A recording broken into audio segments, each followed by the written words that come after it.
Bonsoir mesdames et messieurs, vous êtes sur Gangan TV, merci de votre fidélité et bienvenue dans cette édition d'information. Les journalistes des médias privés ont-ils un accès libre aux informations institutionnelles? Vous aurez des éléments de réponse dans cette édition d'information. Tripoli s'est réveillé sous le feu de l'OTAN ce mardi. Les tirs visaient un entrepôt de véhicules militaires. L'ex-patron du Fonds monétaire international, Dominique Strauss-Kahn, désigné par les premiers résultats d'enquête. Encore une fois, bienvenue dans cette édition d'information.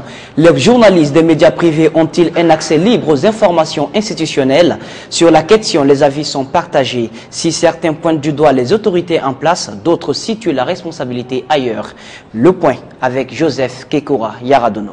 Les médias privés rencontrent d'énormes difficultés d'accès à l'information, surtout quand il s'agit des événements institutionnels. Un traitement de faveur qui ne laisse pas les professionnels des médias privés indifférents. Pendant des manifestations, quand les journalistes des médias privés se déplacent pour aller assurer la couverture, pour informer le public guinéen, vous voyez parfois que les journalistes des médias privés sont confondus aux manifestants, ils sont molestés, sont bastonnés.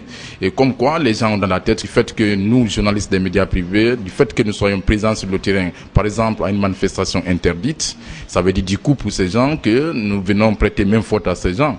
Et pourtant, nous partons à la recherche de l'information partout où elle se trouve. En tant que média privé, c'est bien dit, on rencontre souvent de nombreuses difficultés sur le terrain. Quand vous vous présentez dans un département, dès que vous vous présentez, soi-disant que vous êtes de la presse privée, vous êtes totalement ignoré, on ne vous répond pas. Et contrairement à la presse publique que nous voyons aujourd'hui, donc les difficultés sont nombreuses et le terrain n'est pas facile, surtout quand il s'agit du journalisme d'investigation. Pourtant, certains analystes trouvent ailleurs les raisons de l'inaccessibilité à l'information des médias privés. Le journaliste devait avoir le flair pour informer les populations, pense-t-il. Cependant, ils reconnaissent le rôle que doivent jouer les agents dans la protection de tous les journalistes. Les journalistes aussi ont beaucoup plus leur part de responsabilité dans cette affaire. Nous savons, entre les journalistes et le pouvoir public, c'est un combat permanent. Le journaliste cherche à mettre sur la place publique ce que nos dirigeants cachent, et les dirigeants, autant que faire se peut, dans la limite de leur pouvoir, chercheront toujours à nous cacher ce qu'ils font, surtout de mauvais. Et je voudrais aussi aller un peu plus loin pour dire qu'il n'y a pas une information innocente dans la presse. Quiconque vous appelle pour vous donner une information, il a toujours forcément un intérêt à tirer.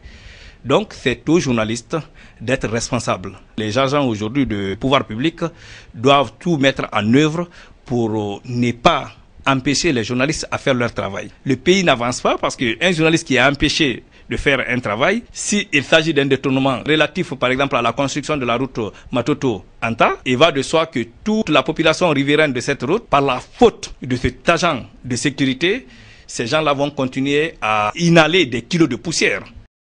Comme ailleurs, les médias publics et privés devaient constituer le même noyau d'information en Guinée. Les autorités doivent y penser pour faciliter l'accès de tous à l'information sans distinction. L'eau est une denrée rare à Conakry. Pour obtenir quelques litres d'eau, il faut faire preuve de patience. À Simbayagar, dans la commune de Matoto, le constat est amer. L'eau y manque depuis quelques années. Suivez le détail avec Antoine Koroma.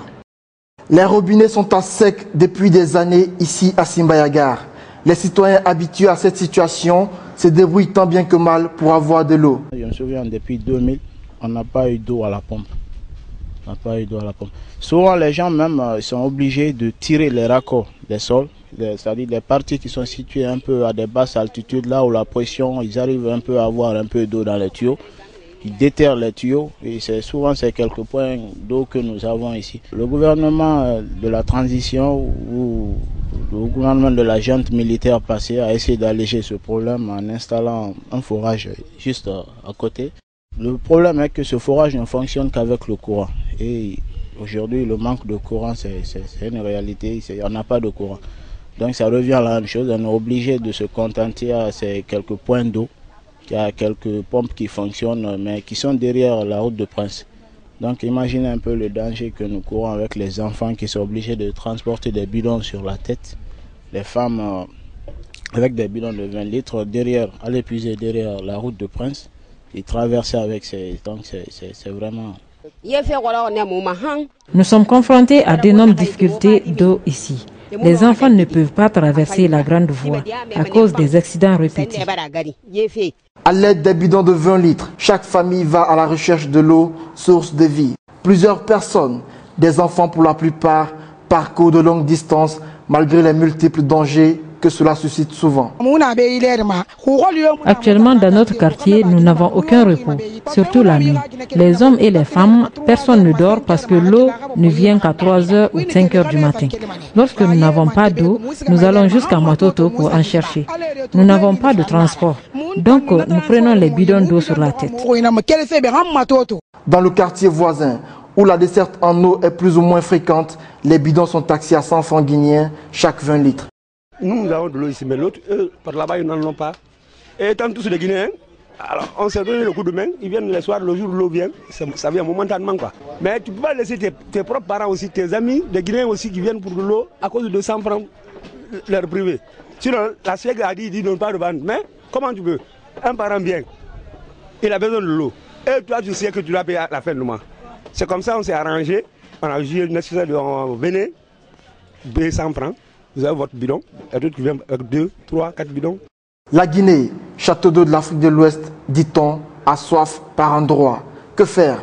Les autorités en charge de l'énergie et de l'hydraulique sont plus que jamais averties. Surtout la Société des eaux de Guinée, SEG. Elle constitue le poumon de l'économie nationale. Les femmes guinéennes à cheval entre les obligations du foyer et les différents marchés publics. À Conakry, le marché Avaria est une de leurs destinations préférées. Suivez le détail avec Buntourabi Kamara. Ici, c'est le marché Avaria en plein cœur de Madina, dans la commune de Dixine. Ce lieu est connu pour son abattement des prix de plusieurs articles, mais surtout pour la domination quantitative des femmes dans le commerce. L'une des particularités, c'est que la plupart de ces étalages sont tenus par des jeunes filles qui souhaitent se mettre à l'abri des besoins. J'ai commencé le commerce avec une somme de 200 000 francs. Présentement, je dirais Dieu merci. J'ai au moins encaissé 800 000 francs grâce à Avaria. Je fais tous mes besoins dans ça, la dépense, l'habillement. Il y a des lieux de crédit, mais nous n'avions pas d'opportunité d'accès à ces crédits. On se débrouille dans la somme que nous avons sans problème.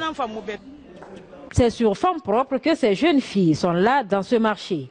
Elles auraient pu bénéficier de crédits dans plusieurs institutions bancaires du pays.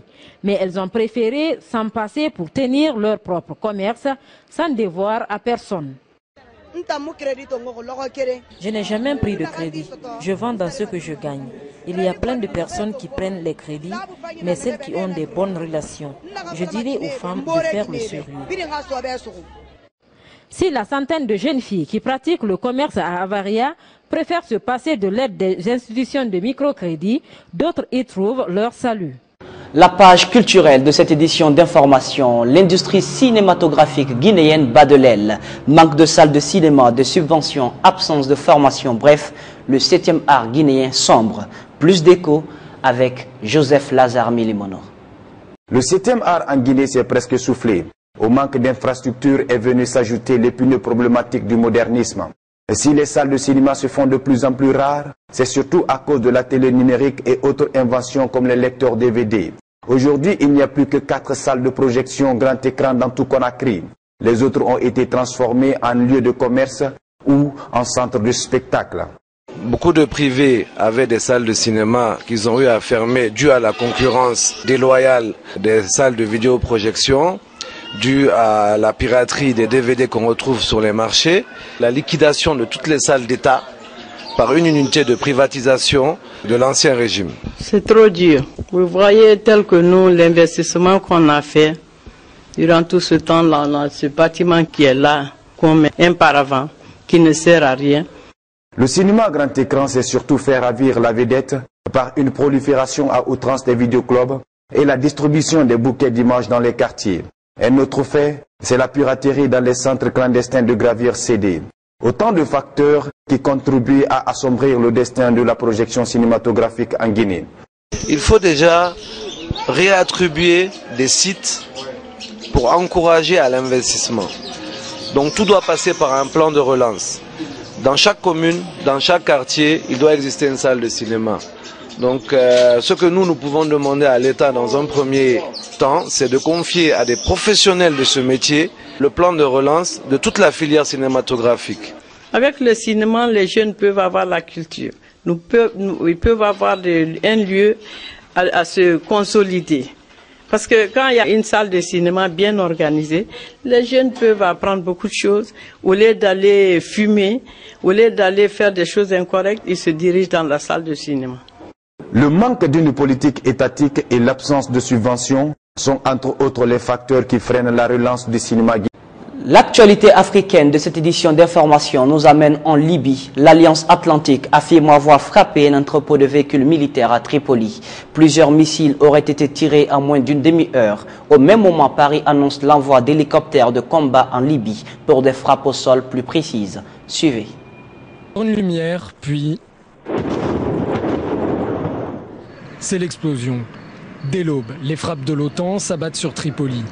L'Alliance Atlantique affirme avoir atteint un entrepôt de véhicules militaires proche de la résidence de Mouammar Kadhafi. La presse, elle, parle de 17 missiles en moins d'une demi-heure.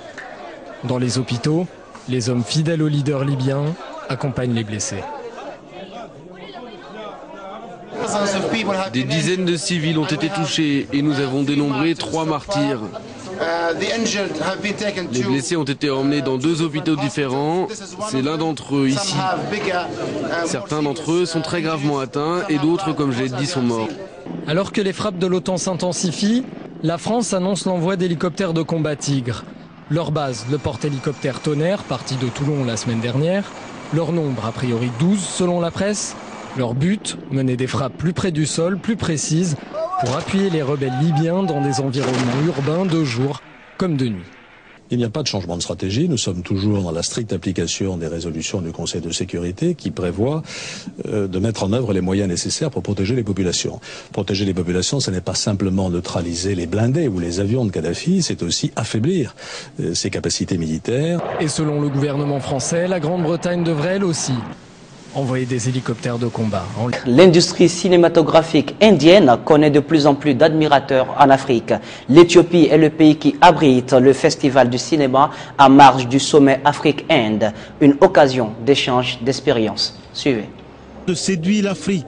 L'Inde souhaite accroître sa présence en Afrique et en matière cinématographique, son industrie représente un levier important qui pourra servir de pont entre les deux civilisations, si loin, si proches. L'industrie cinématographique indienne est très florissante. Ces dernières années, elle s'est accrue en Afrique et a même éclipsé les productions locales dans certains pays. Nous faisons ce festival du cinéma à Addis Abeba en marge du second sommet Afrique-Inde pour créer un espace d'échange pendant que les gouvernements discutent entre eux des relations bilatérales entre les pays. Nous pensons que nous pouvons faire la même chose au niveau de la population aussi. Ainsi, le but de ce festival du cinéma n'est pas de créer des marchés, mais d'amener à Addis Abeba quelque chose que les gens aiment. En Éthiopie, par exemple, l'industrie cinématographique souffre de nombreuses insuffisances. Le manque d'équipement, de formation et de financement notamment.